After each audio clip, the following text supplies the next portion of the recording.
പ്രിയ പ്രേക്ഷകർക്ക് സീരിയൽ ന്യൂസിലേക്ക് സ്വാഗതം. കൂടുതൽ സീരിയൽ ന്യൂസുകൾ അതിവേഗം ലഭിക്കുന്നതിന് ഈ ചാനൽ സബ്സ്ക്രൈബ് ചെയ്യുക. ബെൽ ഐക്കൺ മറക്കാതെ ക്ലിക്ക് ചെയ്യുക. വീഡിയോ ഇഷ്ടമായി എങ്കിൽ ലൈക്ക് ചെയ്യാൻ മറക്കരുത്. അനാർക്കലി തന്റെ അന്വേഷണം മുന്നിലേക്ക് കൊണ്ടുപോയതിനെ തുടർന്ന് മാർഗഴിയെക്കുറിച്ചുള്ള കാര്യങ്ങൾ മനസ്സിലാക്കാൻ സാധിച്ചിരിക്കുകയാണ്. ഇതോടെ അനാർക്കലി മാർഗഴിയെ ഉപയോഗിച്ചുകൊണ്ട് പുതിയൊരു നീക്കം പ്ലാൻ ചെയ്ത് മുന്നിലേക്ക് വരികയാണ്.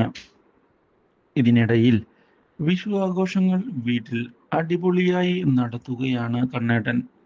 കാര്യങ്ങളെല്ലാം വളരെ അടിപൊളിയായി മുന്നിലേക്ക് പോയതിനെ തുടർന്ന് വിജയലക്ഷ്മി ഞാൻ ഇതുപോലെ ഒരു ദിവസം വരണമെന്ന് ആഗ്രഹിച്ചിരുന്നു എന്നുള്ള കാര്യം തുറന്നു പറയുകയാണ്.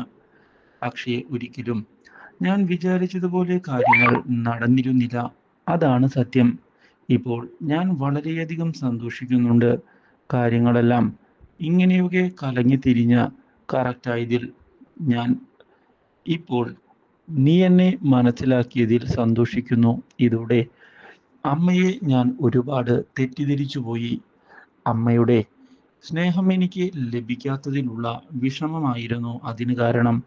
പക്ഷേ ഇപ്പോൾ എല്ലാ തെറ്റിദ്ധാരണകളും മാറി ഞാൻ അമ്മയെ മനസ്സിലാക്കിയ സമയമാണ്. അതുകൊണ്ട് തന്നെ ഇനിയെന്നും എൻ്റെ കൂടെ അമ്മയുണ്ടാകണം എന്നാണ് ഞാൻ ആഗ്രഹിക്കുന്നത്. ഈ കാര്യം ഇതേ തുടർന്ന് കേൾക്കാൻ ഇടയാവുകയാണ് ഇപ്പോൾ രാധികാമ്മ. മാത്രവുമല്ല തൻ്റെ കാര്യമെല്ലാം ഇപ്പോൾ ഗൗതം മറന്നു കഴിഞ്ഞു എന്നുള്ള കാര്യം തിരിച്ചറിഞ്ഞതിനെ തുടർന്ന് രാധികാമ്മയ്ക്ക് ആകെ വിഷമമാവുകയാണ്.